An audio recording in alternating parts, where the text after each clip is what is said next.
El CEMOP es el Centro de Estudios Económicos y Monitoreo de Políticas Públicas de las Madres de Plaza de Mayo, que tiene como objetivo producir documentos de investigación que colaboren a dilucidar aspectos complejos de la cuestión económica para ponerlos al alcance de todos. Ese es el objetivo principal. Para las madres es importante que el debate de ideas se haga en torno a con la construcción de un pensamiento propio y que muchas veces los poderosos, aquellos que tienen la hegemonía del pensamiento, la hegemonía de utilizar los medios de comunicación para difundir sus propias ideas que responden a sus propios intereses, bueno, vayan perdiendo esa hegemonía a través de un pensamiento contrahegemónico como el que producimos desde el CEMOP.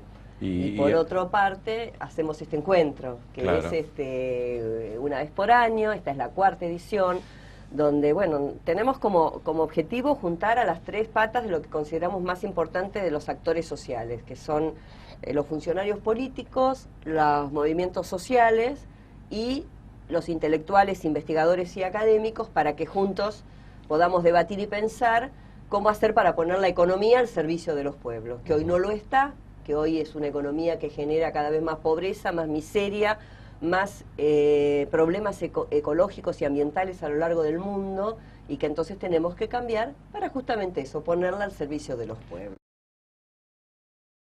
Las expectativas son encontrarse, comunicar, dialogar y lograr elaborar de manera conjunta alternativa frente a la crisis internacional, también responder o pensar a cómo responder a desafíos más locales, pero claro, hay temas que nos unen, como la crisis global, experiencias en curso de gobiernos de izquierda o nacionalistas que intentan romper con el modelo dominante.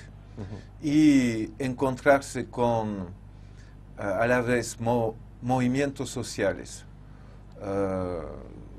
intelectuales comprometidos con las luchas sociales en varias partes del mundo y mandatarios públicos es una ocasión importante para preparar acciones, no solamente reflexiones.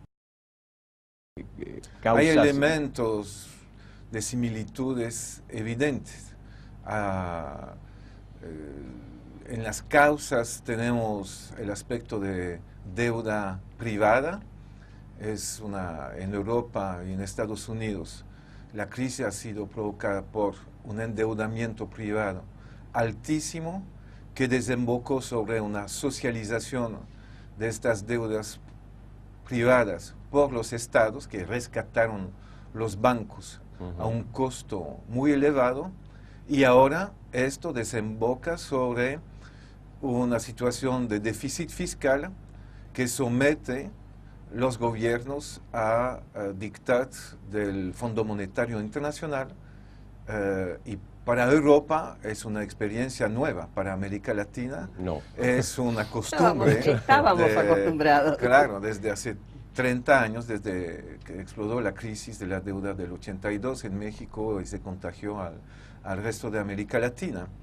Entonces el tema socialización de deudas privadas por los estados, también política tributaria, es decir, contrarreforma tributaria que hizo que tanto en países de América Latina que aplicaron el modelo, se disminuyó los impuestos sobre las empresas, sobre las ganancias de las empresas, transnacional, por ejemplo, o reducción de los impuestos sobre los niveles de los hogares que tienen los ingresos más altos.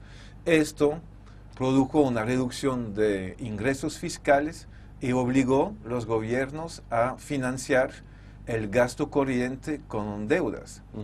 Lo conocimos en América Latina, lo estamos enfrentando en Europa. Y a nivel de las soluciones también hay reivindicaciones comunes, que son auditoría de la deuda, suspensión del pago, repudio de una parte de las deudas, es decir, las deudas que son odiosas o ilegítimas, y el punto común evidente. Por ejemplo, te doy un ejemplo. Grecia, que es el epicentro de la crisis en Europa, pero es el epicentro, pero también afecta a todos los demás países de la Unión Europea, que son 27.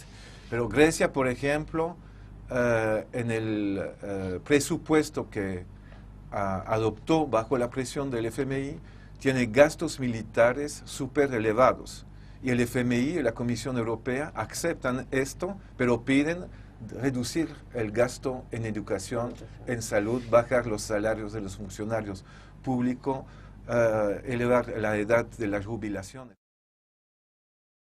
Yo creo, Adrián, que las medidas que se tomaron, ya sea desde G20, de los países centrales, no han servido para modificar las reglas de juego, que por lo tanto esta crisis en cualquier momento se va a volver a producir. Estas crisis tampoco son inocentes o ingenuas, son provocadas por las derechas que llevan adelante las políticas económicas que mencionaba Eric Toussaint. No nos olvidemos que Bush lo primero que hace cuando asume el gobierno es bajar los impuestos de las empresas y los impuestos a los sectores más ricos del mundo, con lo cual desfinancia su propio Estado, pero sobre todo lleva una concentración del ingreso brutal, es decir, la liquidez está en poquísimas manos, producto de la tremenda concentración del ingreso que se hace exprofeso por las derechas, sobre todo anglosajona, tanto británica como norteamericana, y eso produce una burbuja y una circulación financiera en manos de poquísimos actores que tienen excedentes, que no les interesa invertirlos en nada productivo, ni en rutas, ni en caminos, ni en desarrollo, sino solamente